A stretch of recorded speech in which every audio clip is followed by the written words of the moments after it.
ditanya Tuhan sete Tuhan si karomana poharamat lamun daek keulak karomah imun daek nismal kawadahan ngan kula membung embungeun nama boga karomah sebab karomah nu paling hebat mah kamuliaan nu paling hebat mah teu karasa setiap mukmin boga karomah kabeh ieu urang ke boga karomah ye komo MZ na almarhum mih karomahnya hebat MZ mah lain mukmin mih ge karomah billahi minasyaitonir rajim geus teu asing deui geus teu aneh deui di dunia Tuhan Syekh Abdul Qadir seorang wali orang kutub anu karomah na pohara jasa wali-wali nu lain ge pohara karomah na tetapi teu semuncul jeung teu semasyhur Tuhan Syekh Abdul Qadir sebab Tuhan Syekh kapanggih waktu keur Kangjeng Nabi Mi'raj rohna nyamperkeun ditaros ku Kangjeng Nabi sahaya cik malaikat Jibril ieu adalah salah sahiji incu anjeun nu bakal muncul engke di tahun 500-400an langsung diuk dongkok Kangjeng Rasul nincak kana pundakna naiklah Kangjeng Rasul kana buruk bari nyarios cek Kangjeng Rasul qadami hazihi ala raqabatika dampal suku kaula nu ieu aya di luhureun pundak anjeun mentak begitu lahir Tuhan Syekh Abdul Qadir mah dina tak-takna aya urut dampal tandana eta teh urut dampal Kangjeng Nabi Muhammad sallallahu alaihi wasallam. Hari urang mah barang lahir orok aya tandaan hideung. Urang ni tadina liwat ka kuburan haju pinsan di toel jurig. Aya tanda. Jadi mah tandana urut dampal Kangjeng. Masyaallah. Mantap begitu Kang, begitu Tuhan Syekh Abdul Qadir diangkat jadi wali, Tuhan Syekh Abdul Qadir nyarita qadami hadhihi ala raqabati kulli waliin wa waliyatin lillah. Dampal suku kaula ieu aya di luhureun pundak seluruh wali Allah baik nu lalaki maupun wawal. Seluruh wali aya di bawah tapak suku Tuan Syekh Abdul Qadir Al-Jailani. Oh, lain lalaga. Seluruh wali di bawah dampal sukuna. Du kuku bahagia moal aya nu bisa ngaleuwihan kan. Kalah karomahna nu geus pohara jasa di berbagai kitab karomah Tuan Syekh Abdul Qadir dicaritakeun terutama dina kitab Tafrijul Khatir ya awewe datang ka dokter bebeja hayang boga anak diperiksa ku dokter lalakina awewena cek dokter ieu mah moal boga anak mandul panasaran datang deui ka dokter nu lain periksa deui tetep hasil medisna menunjukkan mandul dari kedua belah pihak mendatang ka kula mah gampang pogatan sia kawin deui coba jeung nu sejen boting salaki sia letoy coba babari orang dokter lain naon lain atuh tapi jangan mah datang deui ka dokter cek dokter diputus tetep mandul geus 7 dokter kabeh menyatakan mandul urut ka tukang urut cek tukang urut ge ieu mah tanda-tanda boga anak geus sababaraha tukang urut datang leuh cenah iku hayang jasa boga anak kabita jasa di dunia atuh bisa seserian jeung anak maot mun anak soleh bisa ngadoakeun beuh indah amat ieu boga turunan teh ang datang ka Tuhan Syekh Abdul Qadir sakieu ja geus masyhur jasa naon bae nu dipenta ku masyarakat sekitarna pasti jasa diijabah eueuh nu teu diijabah sebabnya nama hirupna ieu jang talang dada manusia sekitar nuswa kabeh teu mementingkeun diri boga korma hiji mun nyana lapar batur hayangkeun dibikeun bae kajen nyana mah teu dahar kos urang persis jasa urang ya Allah eta lah mementingkeun batur orang Malayu atuh memeka batur urang heula sakieu nya batur nyaplek urang henteu ye atuh naon kos nu bener teh urang mah kos ngomong kitu teh kos nu bener henteu datang ka Tuhan assalamualaikum waalaikumsalam aya naon ieu abdi rumah tangga geus belasan tahun periksa ke dokter geus 7 dokter menyatakan mandul moal boga anak diurut geus menyatakan mandul tapi abdi keukeuh hayang boga anak abdi mah pangdoakeun bae ku Tuhan ka Gusti hayang boga anak tungguan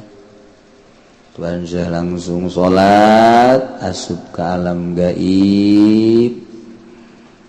dina salatna langsung hasilna nyana ngadoa ka Gusti hasil doana Abdul Qadir deuleu di Lauhil Mahfuz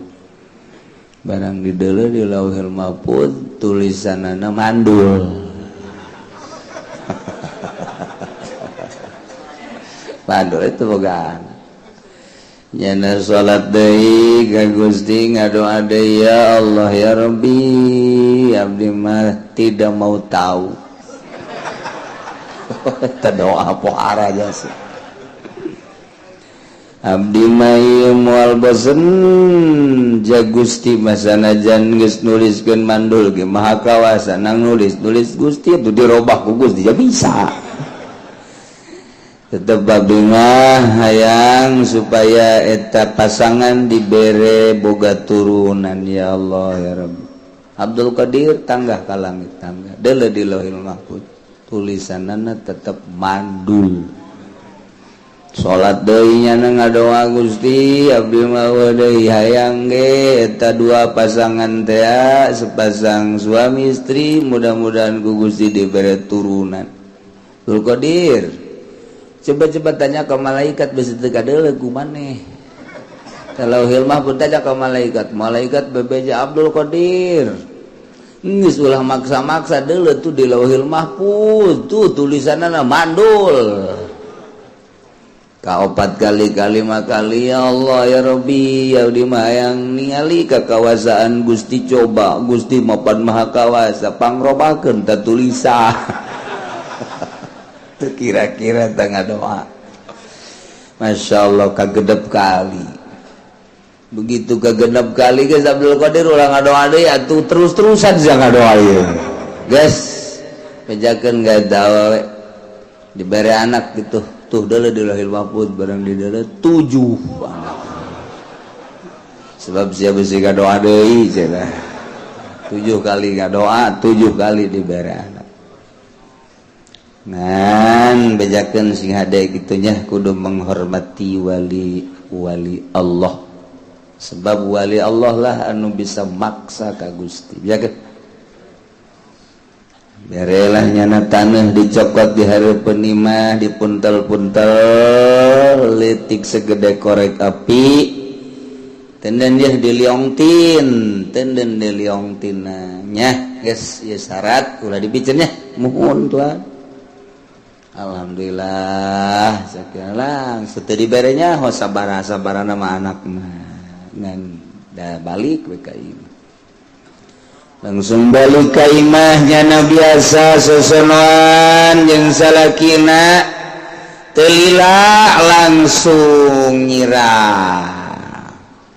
teu lila langsung karasa reuneuh 9 bulan borosot ngalahin bungana luar biasa dibawa ke Tuhan saya alhamdulillah Tuhan ieu hasil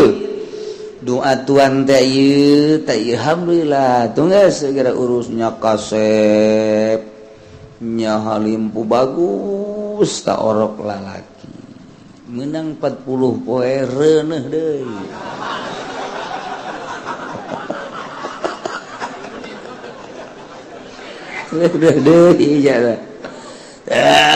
terus 9 bulan lahir deui dibawa deui ka Tuhan Syekh angsongkeun deui orokna lalakinya kasep luar biasa wah urus cek Tuhan saya diurus menang 40 poe reuneuh deui terus bae kemarin datang ka 7 bunga tetap jana ke bunga alhamdulillah cek jana bu pahara jas ngan nyana bari kieu bae aya mah berarti lain doa Tuhan se aya loba kieu mah mun hiji mah berarti doa aya mah berarti cuman tertunda cek nyana lain doa kos kieu mah berarti ieu mah atuh tertunda bae ti Gusti berarti kemanjuran Tuhan Syekh tetap encan terlihat sebab lumah anu kejadian zeknyana datang ke 7 mah berarti tertunda ieu mangan pas ka ditu pas memang bener-bener haju naon gitu deuk dibere geus bae ta liongtin teh anu tadina dibanggakeun teh dipiceun ku nyana ka juru imah nah lain doa Tuhan Syekh langsung aritakeun leng nyana ieu pinsan plek begitu pizan ngadenge suara jeritan horeng anakna kabeh sirahna kaluar getih pae kabeh 7 maot langsung nyana hudang dihudangkeun ku salakina begitu hudang nyana nanya aya di mana ieu wah beda cek salaki berarti aya nanya aya di mana mah ieu leng-lengan ieu leng-leng emang tas di mana cek tas di akhirat ambu jawa amat lalakon tas di akhirat sagala Ges diberi minum terus sadar begitu sadar eta anak 7 ngabaris jadi mayit kabeh nyana langsung bentak langsung molotot ieu saha deuk dibejaan ku salakina atuh nyana ge karak cager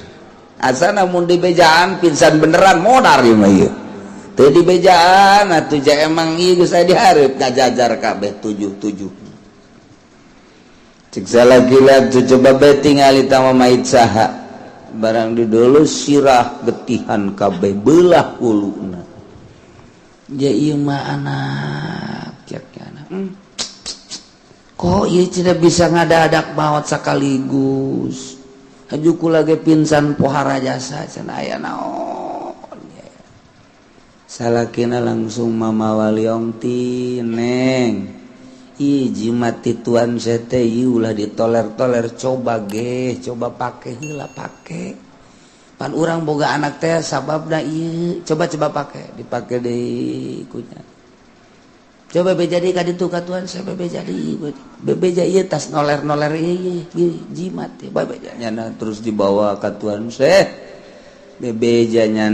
bahwa di jero hate malik teu percaya lantaran ieu anakna lain hiji mun gitu mah 2 padahal 7 berarti ieu seolah-olah lain doa Tuan Syekh tah kungsi noler tak ieu leleong tin dipikeun ieu dipakekeun deui ku salaki abdi mah hiji abdi hayang cager kadua anak abdi atuh nu parareh supaya hirup deui ambo cek Tuan Syekh pamenta ku pohara sia Tuan Syekh langsung salat deui salat asup deui ka alam gaib munajat deui ka Gusti cek Gusti Abdul Qadir bejakeun ka eta awewe ieu teh boga anak hasil doa sia kahiji kadua ka wali-wali nu mana ge ulah sok api lain jeung ulah sok noler-noler sebab aing geus janji saha jelema anu nganyerikeun ka wali aing teu percaya ka wali aing jelema eta ku aing di peranganana cara aing meranganana disiksana ku aing kaum-kaum nu teu percaya ka wali-wali aing bakal disiksa cara nyiksana ku siksa aing jakeun mijakeun katua ku Tuan Syekh ka anjeunna ka eta awewe langsung cerik cai mata unggal lengkah netes ka handap bari balik bari detes tobat ka Gusti Allah datang ka imah anakna keur dalahar eta nya ngahaneng we kieu Masya Allah kakarak dirinya nya percaya kana keistimewaan karomah Tuan Syekh Abdul Qadir al Jailah di pohara jasa eta ya Allah pernah ka kula gaya nu maksa maksudnya lain boga anak hayang maksa hayang nyandung itu bapak hari kita maksud gitu Pak teu kudu maksa tuh si asal boga duit mah nyandung ka ditu bener nyandung beneran berarti doa aing diijabah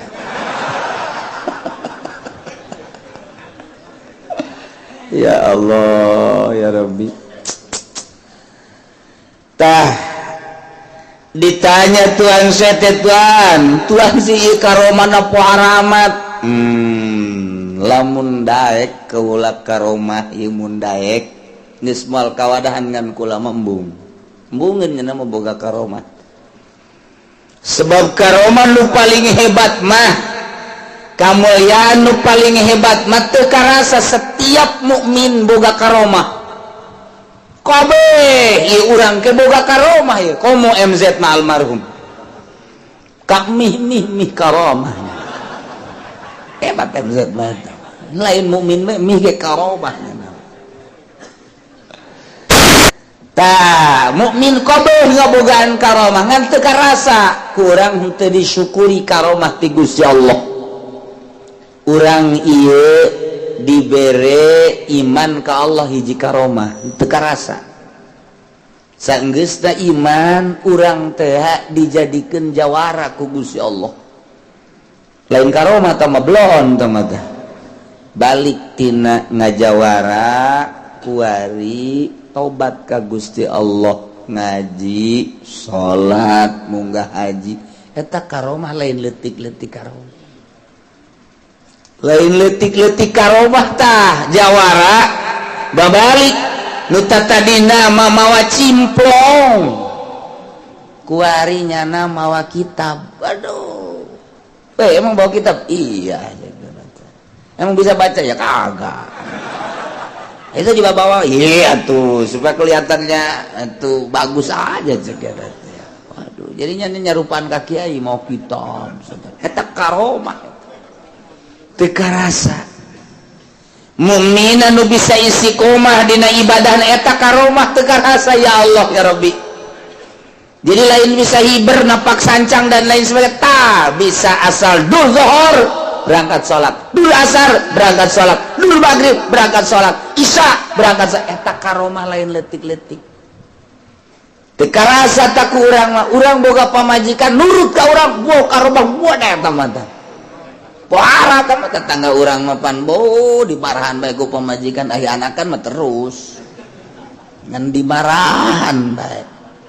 ieu mah pamajikan nurut ka urang bisa istiqomah ibadah ka Gusti Allah eta teka rasa tak karomah ulah ngitung-ngitung karomah nu macem-macem eta ta ya Allah nu bakal naon nyambungkeun urang jeung Gusti Allah setiap jelema nu salat geus eta teh pokona mah bakalna kagaet eta teh ka sorga ulah hese-hese masyaallah ya urang diuk di majelis hareudang tah hareudang eta bakal ngasupkeun ka sorga mantap ulah cok dicing di handapeun kipas dang. Aduh. Tapi surga indah loba jasa. Masya Allah. Karomah. Teka rasa tak karomah teh kos gitu. Nah iya orang bakal ngaholan raja para wali-wali Allah subhanahu wa ta'ala. Lain di dia bae Jawa Tengah bareng Jawa Timur di mana dia tuh di Malaysia kemudian tuh di Burma anu araya thariqah di dunia bagus puguh di Irak kemudian tuh ayeuna mah di Pakistan di India dunia tanggal 9 teh pohara gas lain lalagan tanggal 9 mah pohara lobana di dunia entak turunan-turunan Tuhan saya orang lambat saya tidak bisa sebab jana menghadiri mas di tempat-tempat gitu anunya nangges diundang iyalah karomah Tuhan geus puguh tamaya awewe anu mencintai Tuhan Syekh Abdul Qadir kemudian boga anak parawan gawena eta anak teh ngan sakadar ngalasuluh lantaran di pakampungan orenganan nyana diincer ku seorang pemuda anu dangkal dek dizinahan nyana teh meme dek dizinahan teh dikitu ngaranna ditanya heula artina ditanya tadek embung dikawin ternyata embung nu mantak embung lain teu bogoh lantaran hayang nu sarua nyaho ka Allah nu ibadah sementara lalaki eta mah atuh kos kitu dangkal kurang pati ibadah embung nya na diintip ku eta lalaki raha sia kaleuweung iraha sia kaleuweung pas dina waktuna nyana ngalasuluh antara gunungna keur sorangan bae sampeurkeun ku eta lalaki cekel langsung bawa ka sisi gunung handapeun batu nu ngeunaheun rada tiis diporosotkeun kabeh didangkakeun wah teu tanaga awewe dibekem langsung kunyana ditumpakan eta awewe geus ngadoa macem-macem doa ti mimihna keneh ti bekem keneh ngadoa ka Gusti Allah can aya ijabah babacaan Quran dan lain sebagainya can aya ijabah artinya encan ku Gusti teh can diijabah tapi terakhir begitu manehanana ditangkep ieu geus mamam aduh maksudnya geus lempeng biasa gitu tinggal nembakeun doang Masya Allah nyana ngajrit ka Tuan Syekh Abdul Qadir Al-Jailani ya Allah Tuan teh boga wali Tuan teh boga wali Gusti ngaran Tuan Syekh Abdul Qadir Al-Jailani abdi teh termasuk salah sahiji anu cinta ka anjeunna dengan karomah Tuan Syekh abdi nyuhunkeun kasalamatan Gusti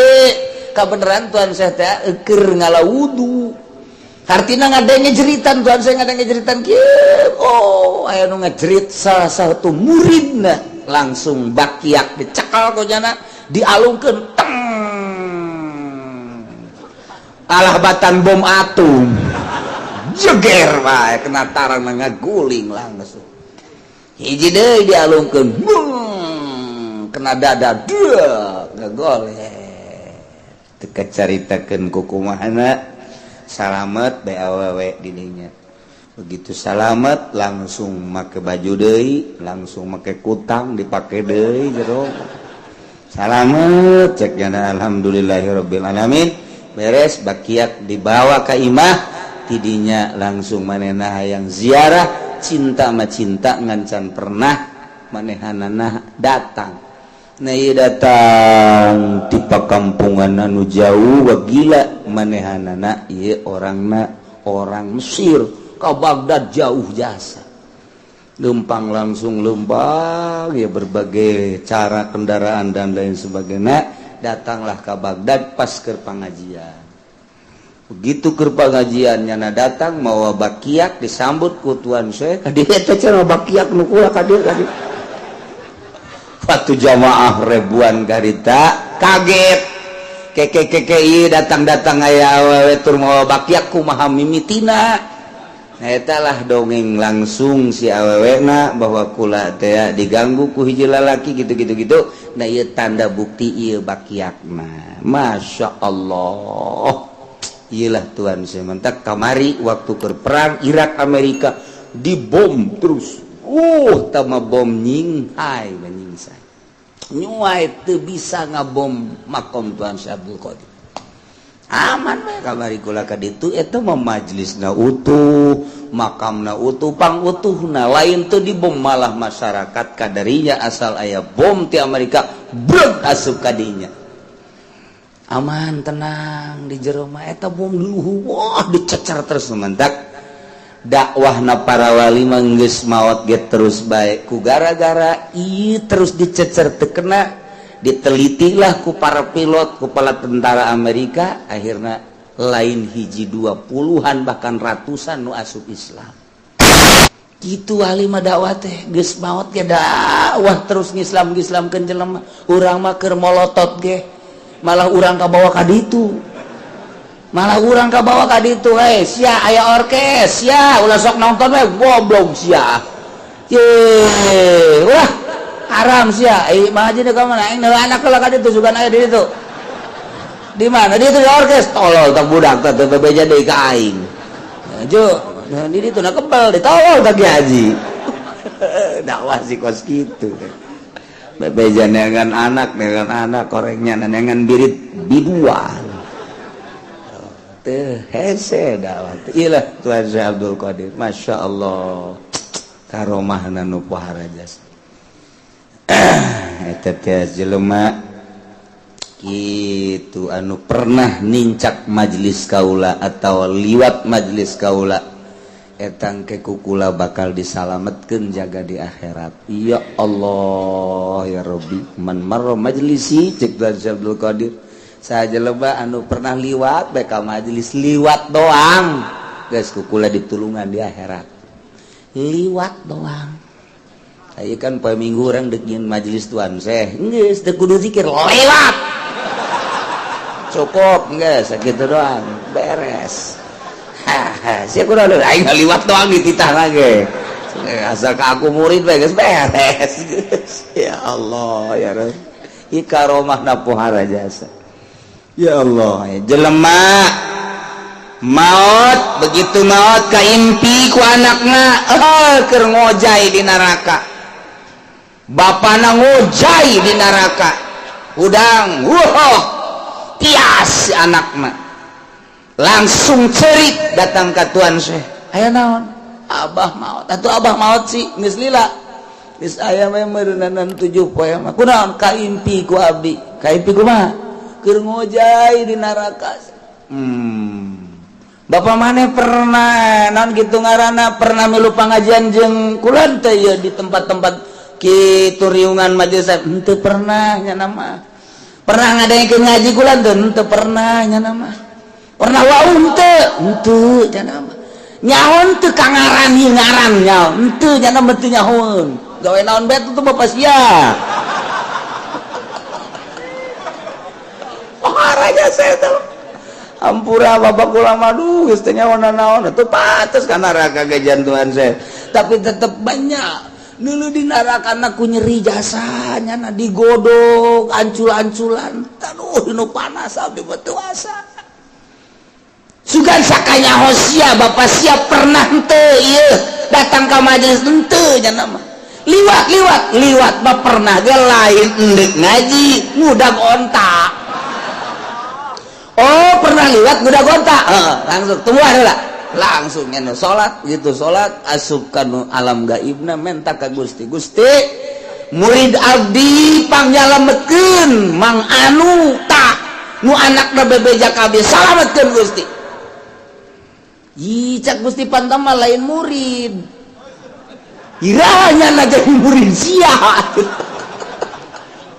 ngaji teu pernah nyaho teu pernah ngadengekeun teu pernah wauh henteu irah jadi muridna nggak majelis teu pernah eta Gusti janal ngudag kota liwat ka majelis abdi eta ge murid waduh cek Gusti Allah geus atuh disalapatkeun nanti ekos kitu murid mah langsung isukna ngimpi deui geus aya di sisi neraka geur kieu alhamdulillah rabbil bejakeun ka Abdul Qadir cak bapana dina ngimpi hatur salam gitu waduh aing nu lamun lain ku nyana ieu aing rebek cenah tah jadi nyana ngudag onta doang liwat murid keneh bae boh tuh komo urang mau poe minggu liwat atuh geus murid we pokona mah geus nya teh ge jana aya di luhur neraka ki can puguh ka mamanana eta tapi geus diangkat ya Allah komo urang mah cinta ka wali Allah subhanahu eta cenah Muhammadiyah versi teu percaya dia tuh jor bae sia-sia aing karasa sia geus modar sia kitu bae ulah hese ulah mikiran Muhammadiyah versi Wahabi urang kuari mah dia geus jelas dina Al-Qur'an ala inna awliya Allahi la khaufun alaihim wa la hum yahzanun kitabna geus jelas jasa eta mah teu percaya atuh teu dibukakeun hidayah bae ku Gusti Allah sakitu bae meureun kamulyaanana ai urang mah alhamdulillah percaya ka Allah percaya ka Kangjeng Rasulullah percaya ka aulia-aulia Allah subhanahu wa ta'ala oh karomahna geus pohar jasa Tuhan saya jelema boga anak hiji-hijina nya kasep nya pikarespeun manehanana ilu ngalalau ka laut pas datang ka laut ngaguling parahuna acak-acakan di dahar ku laut inting-intingan informasilah ke mana bahwa anakna ti kleboh peak geus teu bisa ditulungan deui tengah laut cerik datang ka Tuan Syekh minta disalametkeun anak abdi jatuh geus maot papan kumaha cenah nya geus takdir abdi ge cenah takdir mah takdir bae tak aya kos gituan teh sarua kos di urang nasiban nasib bae cenah teh nu bodoh ngaranna ge atuh iki nu datang ka Tuhan saya nu barodo nu pinter mah masa atuh kitu anan bodoh anak hiji-hijina keur mejeuna dipake karesep ku abdi maot di mana maotna di laut haju hayang hirup deui kumaha saya hirup deui geus maot menta bae mah coba ka Allah maksa pamenta ayo geus geura balik bae tuh ka ditu geus aya di mah ayo geura balik nyana ka ieu mah bang di deuleu jajan aya nyana nungguan balik deui ka Tuhan saya Tuhan can aya jagenna di mana can aya encan peureum Tuhan saya ayo geus geura ka ditu balik aya gitu datang ka imah keneh bae datang deui Tuhan sok halalaga abdi atuh air aya ku atuh iki mah pan bo abdi lah itu bisa tuh itu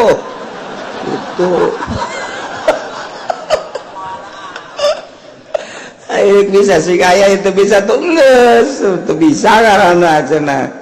geus geura balik ulah sok halalaga ye katilu ieu mah mah cek bahasa teh geura ditu geura balik lah di jalan teu percaya aing mah sanajan geus aya-aya di ngalalaga Tuhan saya masuk ke teh barang datang ka imah aya keur kieu mah jeh isi saya anak emak teh si mana tas di laut paeh mah hei saya hirup gue lagi teka arti gue lah jadi hirup deh gue Masya Allah ditangkep ku mana luar biasa tuh asa ngimpi nyana bebeja ka Tuhan saya kuba ayah geus aya mah segera balik ka ditu lain gitu eta Tuhan ku bisa aya deui abdi mah hayang geus ulah hayang nyaho sia mah waduh atuh moal ka harti geus eta mah ka kawasan Allah geus aya bae geus atuh tinggal Tuhan saya ngajungkel ka Gusti Allah artina Gusti si ieu masih keneh resep henteu ka abdi lamun abdi boga kasalahan naon ieu Gusti sampaikeun ka eta lambat amat ngahirupeun jelema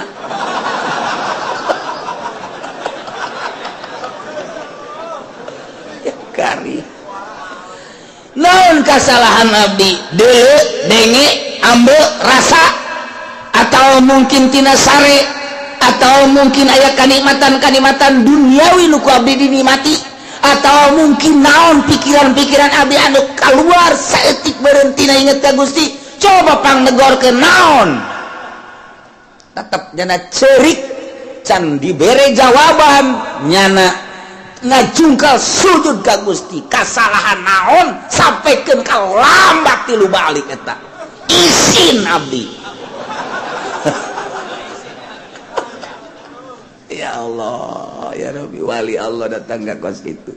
urang lamun ngadengikeun karomah-karomahna okos lalagaan okos pohara mantak jelema nu teu percaya moal nyokos kitu hese teu percaya sebenarna mah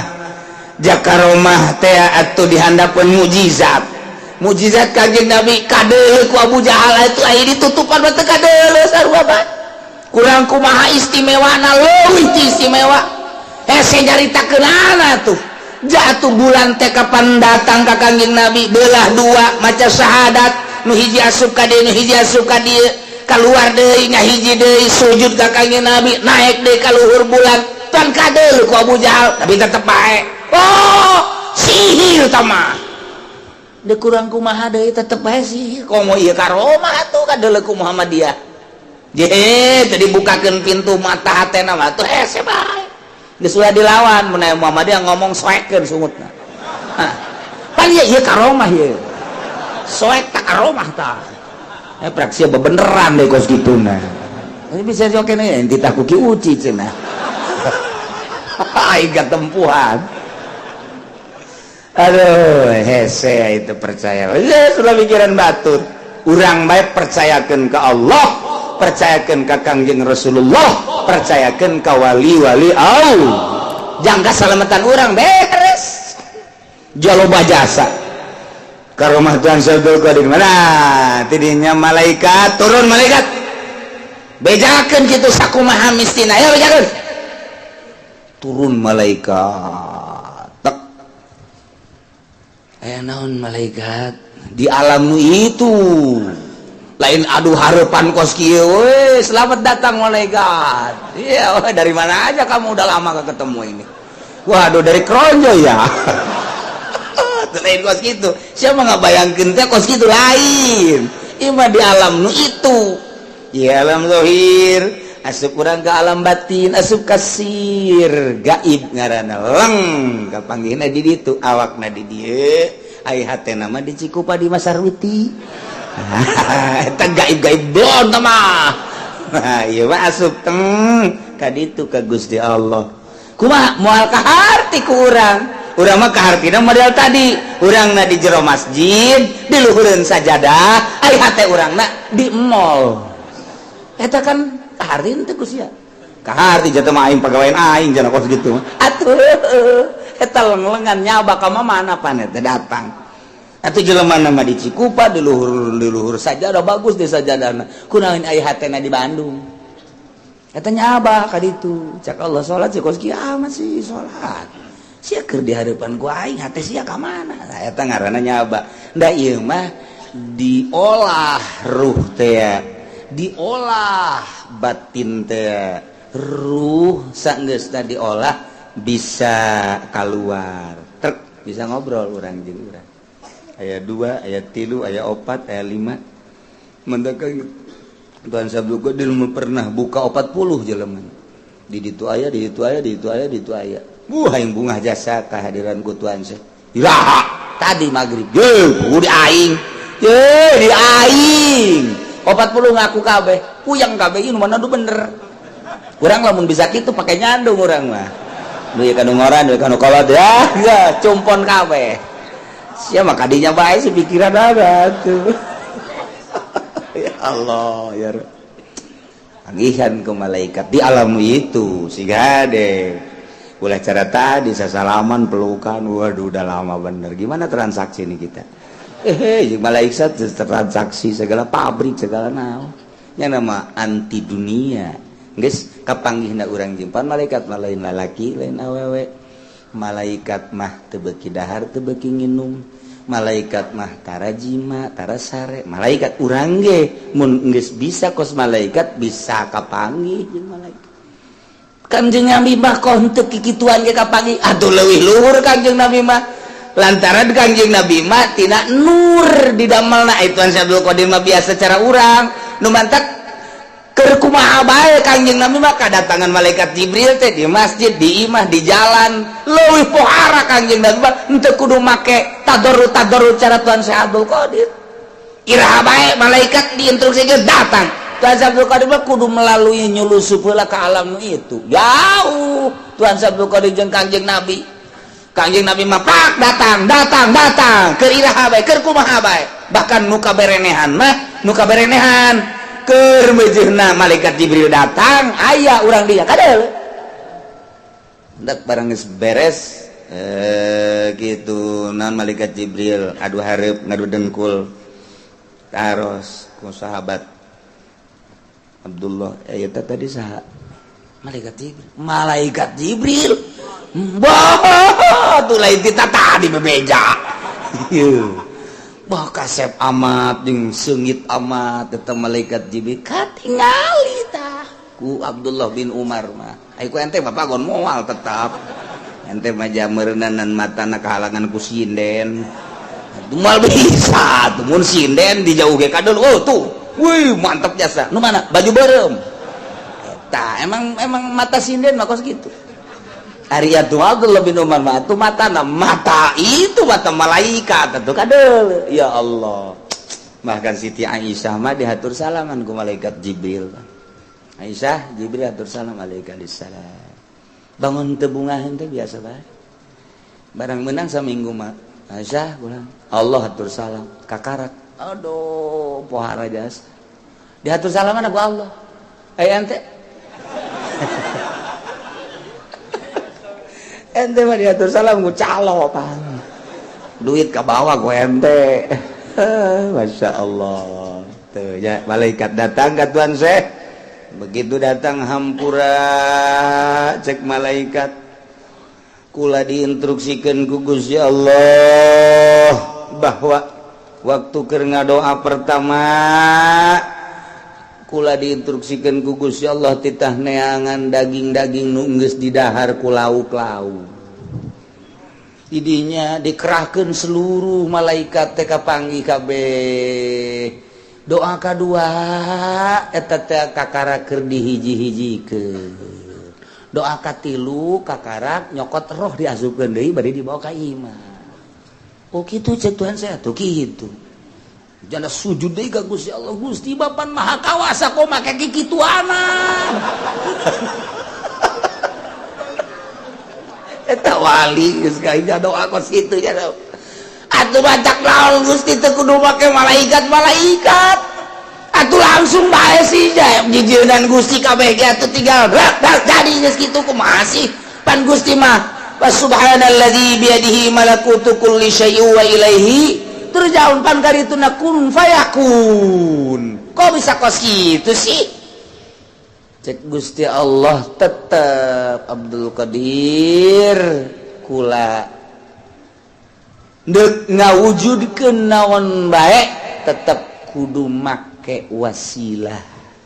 Aya nu henteu ge ngan eta dirahasiakeun Abdul Qadir. Nya tetap kudu make syariat dan mantap urang segede Tuhan Syekh ge nuntut ka Gusti Allah na tetep make syariat ngadamal bumi langit pan ieu teh saminggu Gusti Allah padahal mah babarieun Gusti Allah mah tapi khalaqas samawati wal ardi fi sittati ayamin summa stawa 'alal 'arsy genep poe kan peuting sittati ayamin summa stawa 'alal 'arsy tah itu bisa ka Gusti Allah kun jadi tapi kan teu kitu tetep aya perwakilan tukang nyebut nyawa Israil tukang mawa wahyu jeung karomah Jibril tukang kitu ngahujankeun malaikat Israfil dan lain-lain sebagainya aing geus ngabogaan wakil oh hampura atuh Gusti abdi sogol ka Gusti Sultan Abdul Qadir ieu mah abdi mah hayang nyaho be segala rupa gengan hampura tetep nganaga hampuran Gusti sogol tak itulah wali Allah Subhanahu wa ta'ala dumadak dakwah ge diulahkeun ku Kangjeng Nabi teh ari kira-kira bakal digejebur mah mendingan ngadakwahan awak hol urang heula sorangan ulah ka ngadawahan batur keliling unggal unggal peuting anu bebejana mah maulud dan orenganan amplopan ih atuh badingan urang heula be sukses ke sukses karak leuwihna jang batuk dari manajemen dagang teh dibikeun bae ka batur be dimitingkeun deui ya Allah ya Rabbi ai manehna teu pernah ngalaksanakeun manajemen dagang orenganan sapopoe dagang ge rugi bae bahkan unta enta ka batur ai manajemenna dimitingkeun deui wah unggal-unggal ngemiting si eta aya eta kan blow on jelema nu kitu sukseskeun diri sorangan bae heulanan dagang naon ya aing kege lamun geus maju ieu maju itu maju geus teu kudu ku jelema ge dararatang menta elmuna manajemen bae digugulung bau meeting deui bau masyaallah beak dana ku meeting malulu kapiting meureunna sia ya Allah ya Rabb tah urang ge dakwah teh kos kitu awak ulah teh mentek lamun urang carita setik bae di zaman Imam Hanafi ya Allah ya Rabb ingat ka Imam Hanafi ingat kula geus zarah baheula di Irak baheula ka makom Imam Hanafi ya Allah dijaga ku tentara ngajagaan ge lain daun negarana can aman.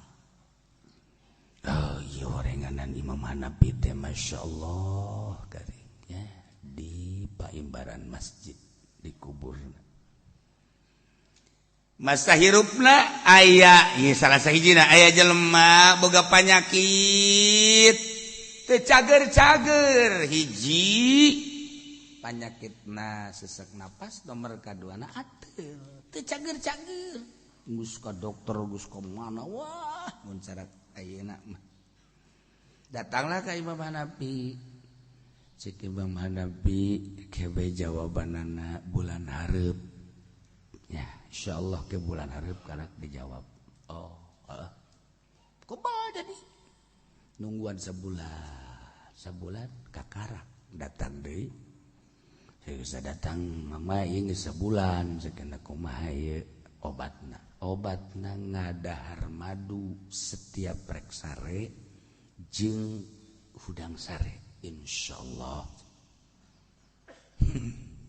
cak bapakna jeung cak duhaladir mama atuh aing ngan saukur ngadahar madu meme sare jeung entah sare mah atuh neuk naon disabulankeun atuh keur ieu bae sugan teh deuk naon atuh keur hiji nya beureuh naon bedana aja kuari jeung keur ieu cicing eta Imam Hanafi hareraneun kan kabeh ge sakadar sakitu mah jatuh teu kudu sabulan ieu cakana lamun di bejaanana sabulan ka tukang mual manjur ngan lamun di bejaan ayeuna insyaallah manjur. Kok bisa kos gitu? Sebab keur ieu mah kula ngabejaan kulana encan ngadahar. Nah, ai kuari banget jadi memeh ka batur ku kula dipraktekeun heula. Geus kula ngadakwahkeun nu kula encan pernah nyobaan bohong moal manjur sakana. Geus kula ngarasaan heula teh suk-suk teh ngasal ngarasaan bae elmuna mah geus lila meunang ti Kangjeng Nabi sakana urayan aya urayan. Hadis Kangjeng Nabi ngan kulantaran kula lamun ngabejaan kulana encan praktek atuh bohong moal manjur tah bedana sakitu masyaallah. Jadi Imam Hanafi teu pernah nyaritakeun sesuatu nu nyana encan pernah. Mantap hiji deui liwat Imam Hanafi jelema si harewos tah eta jelema anu unggal penting tilok hees teh. Eta teh jelema anu lamun penting tilok hees eta. Kadenge kunyana ceurik Imam Hanafi ya Allah padahal lain ngosok hees. Ti harita ku sebab batur nyangka bahwa nyana tilok hees, ti harita teu pernah hees. Ti harita teh teu pernah hees sebab supaya akur jeung sangkaan batur. Jawab aja pengen mah mun aya tuh, teh tukang tahajud. Nih siapa dulu padahal tilok. Paneta mah Eta kos gitu. Dah ahli Allah mah seperti eta. Ya Allah ya Rabb, dek ngadakwakeun boro-boro ngadakwakeun tahajud, boro-boro ngadakwakeun zikir, boro-boro ngadakwakeun sholawat, boro-boro ngadakwakeun nu lain-lain, dek ngadakwakeun ngadahar madu bae pending sabulan. Abeh manjur sebab geus dilaksanakeun ku nyana. Tah eta dakwah. Ieu mah lain pan. Saudara-saudara. Saudara-saudara. Perep mani kieu-kieu saudara-saudara. Orang maknana mah duit. Ha. Masyaallah. Ulah nyilek ka dieu atuh ka ditu. Ya Allah ya Rabb. Lah eta ye Kanjeng teh mere contoh ulah rine ulah istirahat salila hirup berjuang demi agungna agama luhurna agama majuna agama bangsa jeung negara singkat waktu Kanjeng Nabi di Madinah di Mekah 13 tahun di Madinah 10 tahun ke-11 wafat tetapi kesuksesanna luar biasa. Ialah Kangjeng Nabi urang Kangjeng Nabi Muhammad sallallahu alaihi wasallam. Ajakan Kangjeng Nabi za kunaon marane kabeh wahai para mukminin di mana diajak infiru fi sabilillah berangkat dalam rangka ilai kalimatillah kunaon maneh isaqatum berat ararembung masyaallah berat kunaon dunia berat ku dunia malah diperjuangkeun ku urang teh ku ari teh dunia ari kadengeuna ayat suci Al-Qur'an hadis-hadis Kangjeng Nabi orenganan jero nama dunia Allah karim. Eta sebuah kiai seorang kiai atau komo di luar kiai mah endek naon diperjuangkeun jadi DPR mulai dunia ngan deres namun jujur mah urang teh mengharapkeun boga bupati jujur boga gubernur jujur ngan WH mah ta WH beda kula kabedaanana beda di wajah kan lain deui urang deuleu bupati deuleu gubernur deuleu DPR deuleu DPR mah bangunna teh gara reuneuk beungeutna teh ieu bener ieu mah lillahi taala ieu mah gareuneuk kan kadeuleu sinar-sinarna neuleu PNS sarua bae aya hiji dua lah anu rada cerah-cerahan gitu. Tapi neuleu gubernur lain aya sinaran. Teu nyarao kan batur mah. Aya sinaran. Mantap biasa bae, tenang bae. Aya naon-naon tenang bae. Sebab aya sinar. baheula Gus Dur sarua beungeut namakan kos urang tapi sinarna anu teu katahan sinar mana cenah kieu teu kadeuleu atuh emang mata sia mah deuleuna kan kanu geulis doang lamun nu geulis tuh sinaran goblok teh mah mata goblok eta lain sinar eta kadeuleu oh iya masyaallah tuh jadi ketempo lain tuh nyaho tuh kos kitu mah kula kitu nyaho tuh eta cenah aya sinaran ulah nanyakeun si eta atuh ulah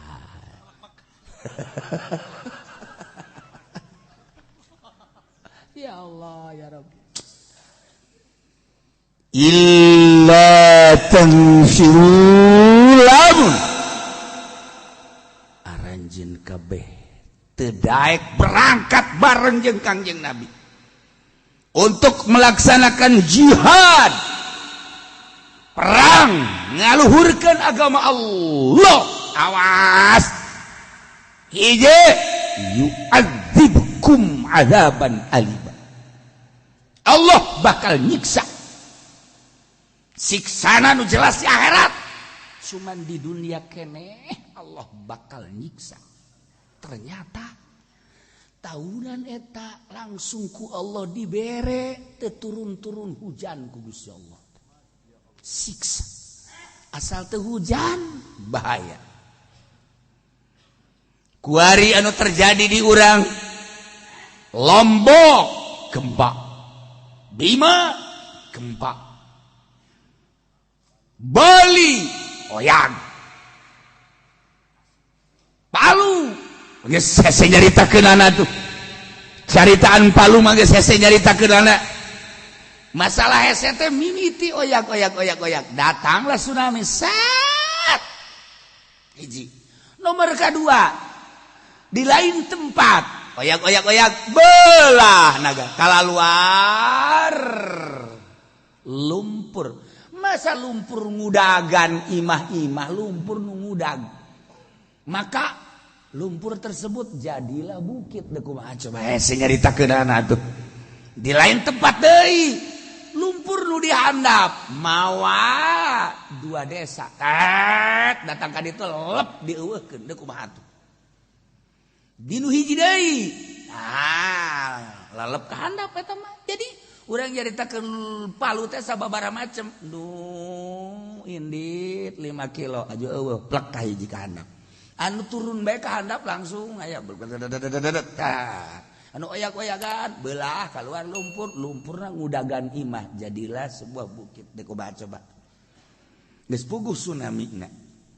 sagala aya di lain tempat aya satu desa anu kebakaran teu puguh karuh deuk kumaha siksa ulah sieun-sieun disebut siksa teh maka diperdayakeun eta si cenah naon kiai siksa teh kiai siksa atuh serem amat kadengan ulah serem-serem ke beungeut sia disiksa deui balik bae atuh cenah ke balik sia ka dieu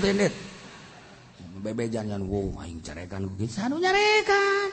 sia anu nyarekan sia urang bahasa urang teh kapan eta teh ngemukakeun jati diri urang cek ahli tasawuf mah urang ngomong bagus jeung diri urang ngomong goreng jadi diri urang cak ahli tasawuf mah eta teh jati diri urang di dinya geus nu diomongkeun ku seorang kiai di panggung naon eta lah aslina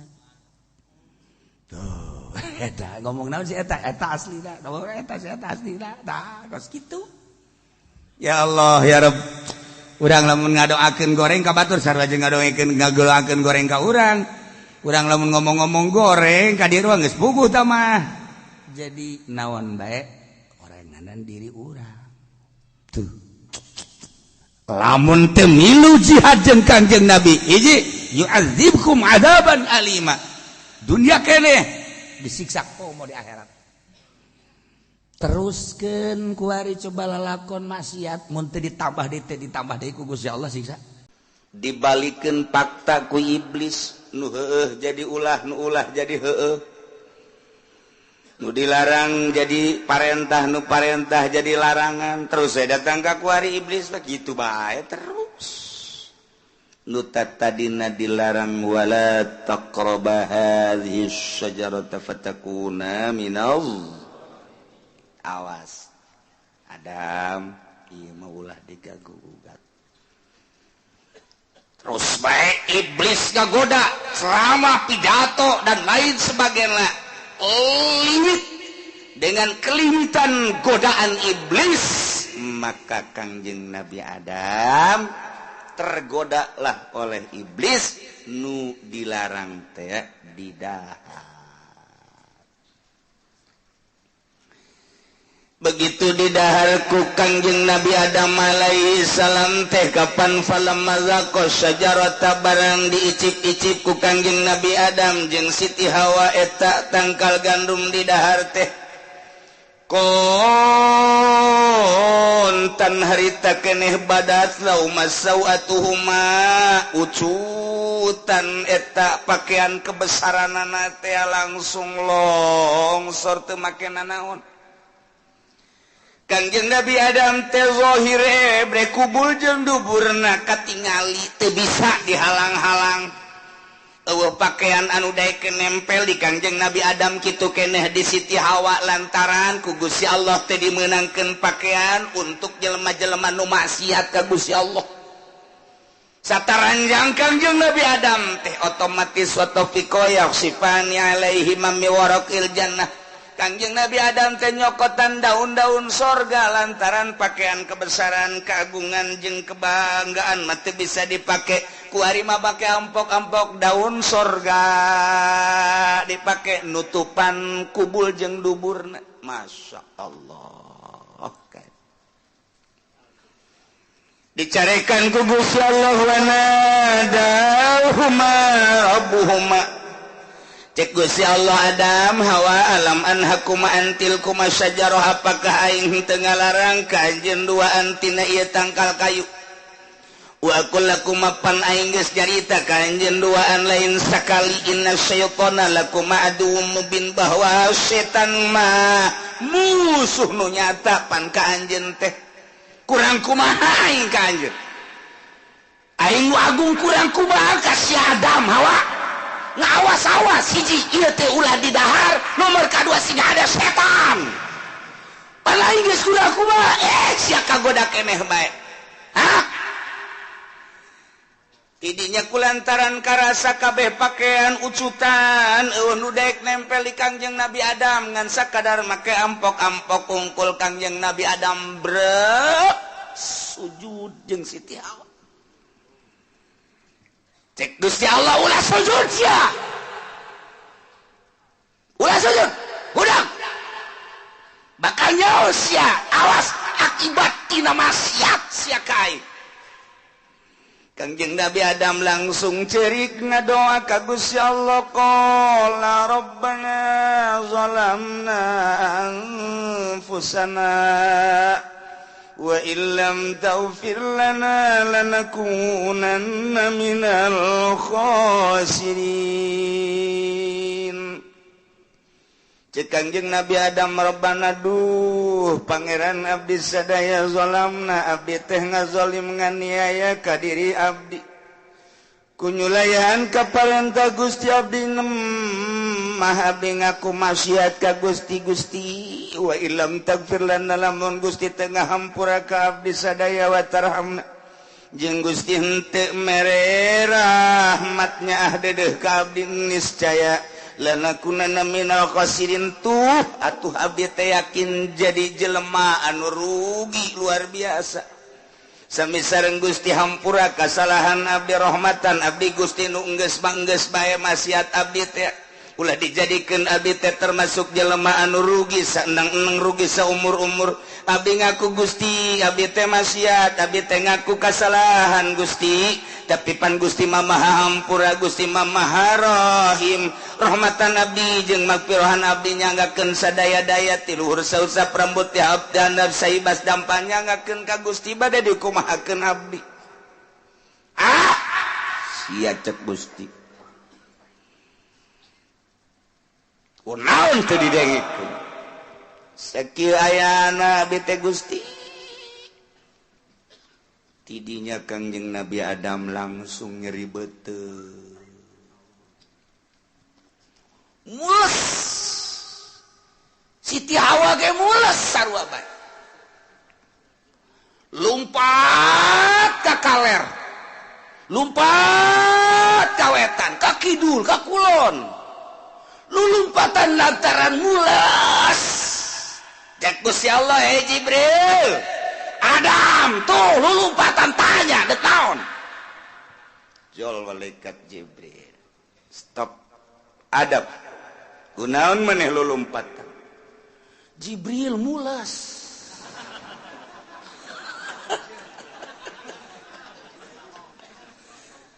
tekardian ke malaikat mulas naon iya mulas sih aya nu dek keluar atau keluarkan di mana Jibril dek dikeluarkan anak atau terserah coba pilih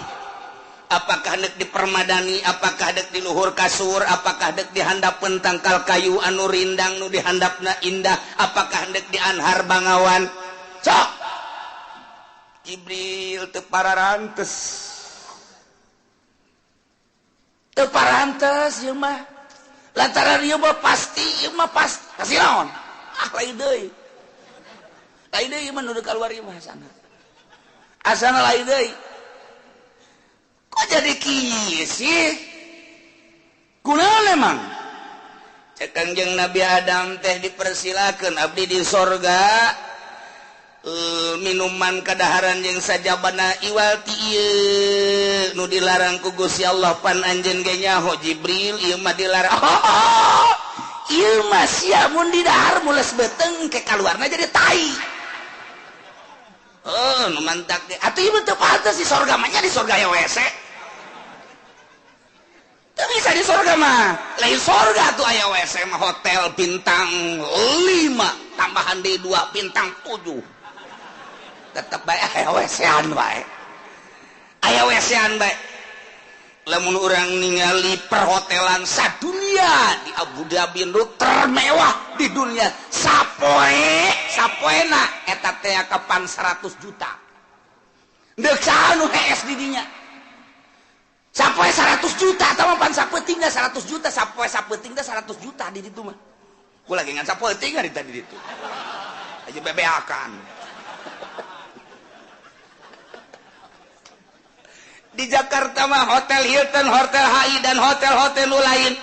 moal aya bintang 5 sekalipun di urang teh moal aya nu 100 juta paling jago di urang teh 10 juta paling jago geus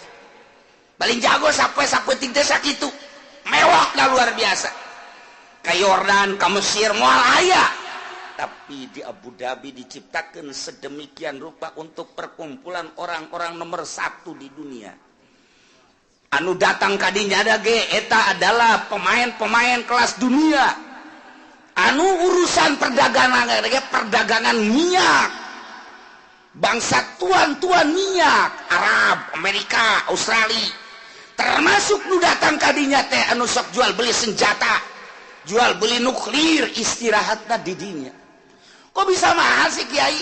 di dinya mah serba emas WC na emas WC emas WC atuh eta mun WC na emas atuh komo tempat tidurna haju titah milih datang kadinya titah milih awewe unggal nagara aya ieu geus gulak-gilek sataranjang kabeh tinggal milih we urang nu mana kula mah harita nyokot bojong belah ieu sabangsa jeung aing ya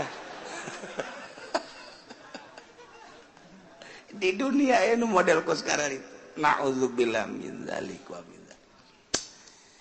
artinya sehebat seindah seutama-utamana di dunia tetap bae ngising gane wae lain sorga tuh ngising urang ngabangun imah puluhan miliar diciptakan secara surgawi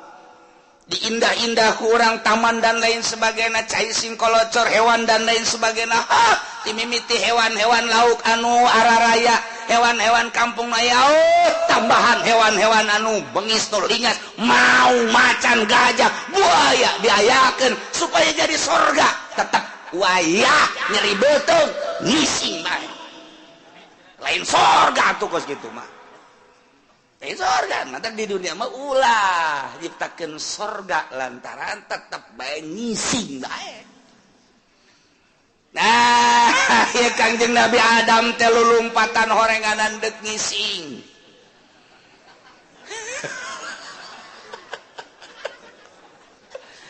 Cak malaikat Jibril, MCK-nya belum dibangun, Dam.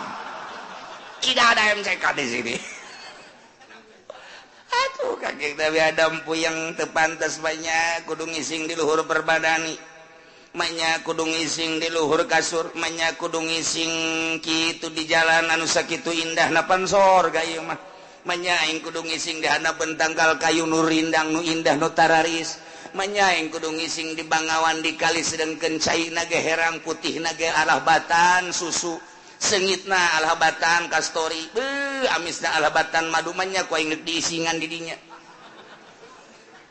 Atuh teu bisa emangna kali cadas. Diisi kan pantas sama kali cadas di dia nu ngising di dia nu mandi atuh cadas ngaranna ge di ditu nu ngisikan atuh los mentak hararideung urang cadas mah sorga pa dieu mah masyaallah. Kangjeng Nabi Adam kacaritakeun terus bae muter teureun-eureun lantaran ieu azab pilara nu di jero beuteung teh lantaran maksiat deuk dikaluarkeunna teu pantes. Ai kudu dikaluarkeun mah tu bisa bae jeung Siti Hawa teh ngan teu pararantes ditahan ku Kangjeng Nabi Adam. Nu mantak ditanya ku Gusti Allah, Adam, ka dieu sia?" "Abdi Gusti." "Kunaon ieu maneh make di dahar?" "Abdi nu mantak ngadahar ke disuguhan ku pamajikan abdi Hawa.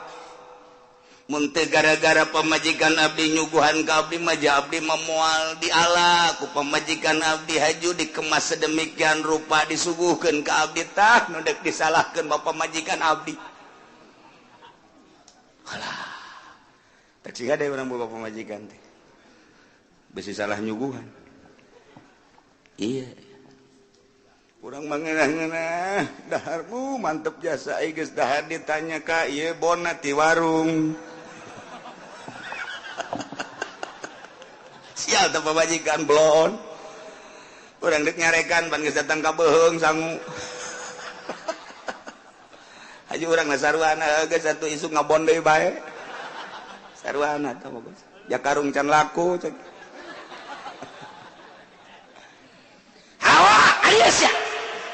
abdi Gusti. Ulang maneh ieu make jeung disuguhkeun. Maneh ngarumpak tina perintah. Kunaon? Abdi teh ieu teh gara-garana mah orai Gusti datang ka abdi haju eta orai teh ngabibita ka abdi. Mana oraina? Tuh keur ngaringkuk di juru sorga.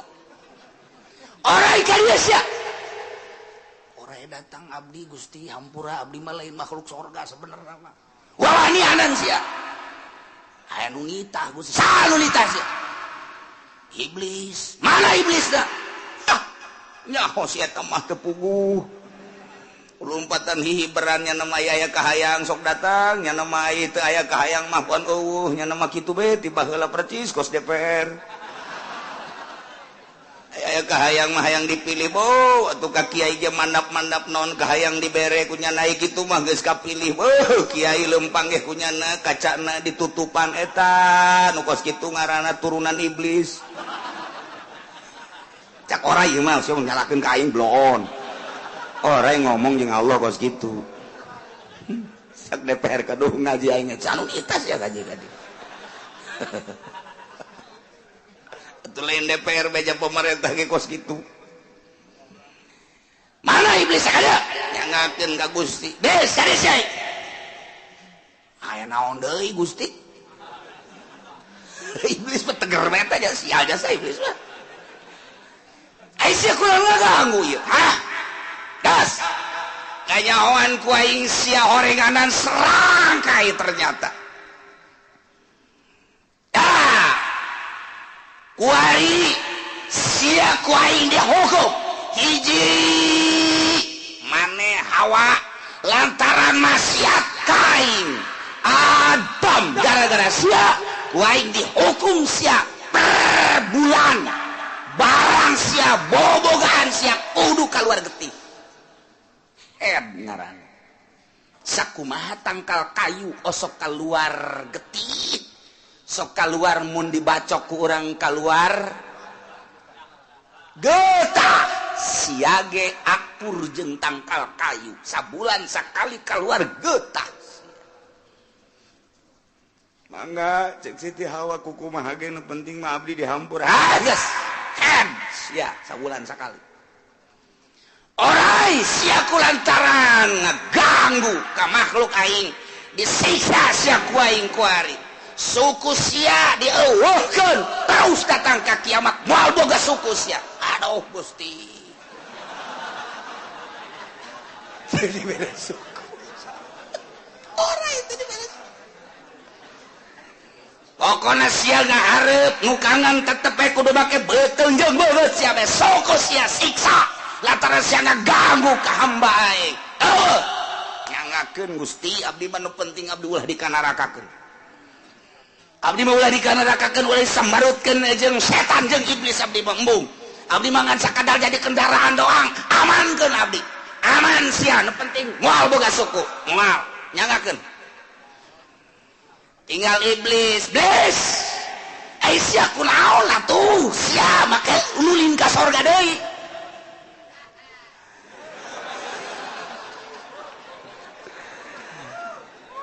resep abdi eueuh ganggueun eueuh omeun Gusti bangsa abdi deui bangka waras ya maka iblis diturunkeun ku Gusti Allah sakumaha kamari diturunkeunana bil ubullati di negara Ubulah teh Jabalun di Kurbil Basrati eta hiji gunung deket Basrah tidinya gunung cuman gunungna aya di tengah-tengah laut kos gunung nu kamari bitu di NTB teh eta gunung cuman di tengah laut didinya lah iblis diturunkeun brus ka gunung Ubulah terus dana ka dasar laut tinggal Kangjeng Nabi Adam jeung Siti Hawa termasuk orang yang baka Allah ngadauh gol ihbitu ba'dukum li ba'din adu Adam Hawa turun maneh ke sorga layak sorga dicicigan ku jelema anu maksiat kain layak sorga dicicigan ku jelema anu nukangan kain geus diampurana diampure sia ku aing cuma turun lantaran eta dijerobeuteun sia aya nu kudu dikaluarkeun teu pantas ditimpen di sorga cepat turun sia ngisi sia di sorga di dunia turun Kangjeng Nabi Adam jeung Siti Hawa teh bimasamalata alaihi beserta anak cucu Kangjeng Nabi Adam anu diayakeun ku Gusti Allah ditonggong Kangjeng Nabi Adam berarti waktu Kangjeng Nabi Adam turun teh urang aya ditonggong Kangjeng Nabi Adam alaihi salam milu urang ti sorga ka dunya ka dieu ingat lantaran maneh tadi ditanya teh silih salahkeun kunaon Adam abdi mah ku pamajikan kunaon si Hawa abdi mah ku orai kunaon si orai ku iblis berarti di sorga keneh nyana teh geus pas ini nu mantak di dunia begitu turun cek Gusti Allah ba'dukum li ba'din adu sawareh anjeun bakal jadi musuh jeung sawarehna deui adik jeung kakak loba nu jadi musuh Allah jeung emang jadi musuh kitu keneh jeung uwa jadi musuh bawahan jeung atasan jadi musuh kitu keneh atasan jeung leuwih atasan deui jadi musuh pamarentah jeung pamarentah memusuhan pamarentah jeung rakyat memusuhan anu ajibing ajib mah anak jeung kolot jadi musuh pamajikan jeung salaki ge memusuhan terus bae dor darunggal poe tapi ai anakan mah terus awet rajet iyalah horenganan ba'dukum li ba'din aduh geus dicaritakeun ku Gusti Allah ulah aneh lamun buuk pamajikan baseuh keneh isuk-isuk tapi geus dogdam tengah poe gua ledeg sing cileger tapi asal magrib baca lalager sempak geus teu dipake deui isuk-isuk jeung jaleger deui iyalah ba'dukum li ba'din aduh masya Allah gara-gara Kangjeng Nabi Adam nyalahkeun ka pamajikan nyalahkeun ka orai eta di surga kene orai nyalahkeun ka iblis atuh ku Gusti Allah dijelaskeun horenganan di alam dunia teh ba'dukum li ba'din adu silih zolim ka BG kakakna embunga bagi warisanana ka adik-adina ngarasa boga hak awas ya ku aing emang aing teu pernah kaci omas cek nama aing teu boga golok ci omas marananan penggel ku aing sia kajen kukumah ge kakak tinggal kakak inu kos kieu mah aya deui tukang main koprok anak buah anak lantaran teu diberesit ku bandarna ulah sambat kaniaya ngeunah dinyana bae kajen kuku bagi aing nu mamawa anak koprokna tapi aing telok diberesit dipitaskeun ku aing jurig jeung jurig ba'dukum li ba'din aduh mulai turun Kangjeng Nabi Adam ka mana Kangjeng Nabi Adam diturunkeun hubito adamu bisarnadib Kangjeng Nabi Adam diturunkeun ti surga ka gunung Sarnadib Jabalun bil Hindi di India Siti Hawa diturunkeun wa Hawa diturunkeun bi Jeddah di Jeddah masyaallah orai di mana diturunkan orai wal hayat bitot di Sajistan Soviet jajahan Soviet Afghanistan Sajistan diturunkan geus kabeh teh kakarak di dunia aya sakituan doang tidinya instruksi Gusti Allah ka Kangjeng Nabi Adam barang diturunkeun di gunung Hindi sarna diblangsung Kangjeng Nabi Adam turun ka handap tidinya langsung brek sujud Kangjeng Nabi Adam ceurik ka Gusti Allah terus tobat teureun-eureun Kangjeng Nabi Adam maca doa nu tadi Rabbana zalamna anfusana wa illam taghfir lana wa tarhamna lanakunanna minal khasirin terus bae dibaca ku Kangjeng Nabi Adam Rabbana bari sujud Rabbana zalamna anfusana wa illam taghfir lana wa tarhamna lanakunanna minal khasirin Rabbana zalamna anfusana wa illam taghfir lana wa tarhamna lanakunanna minal khasirin 40 poe cek sakaol 40 tahun ngaracak tina mata Kangjeng Nabi Adam teh cai mata lantaran ngolocor bae cai mata datang ka okos kali ngamalir teu eureun-eureun cai mata teh terus bae ngecelakan bari sujud nu dikatuhu ka arah katuhu nu dikenca ka arah kenca jadilah solokan masyaallah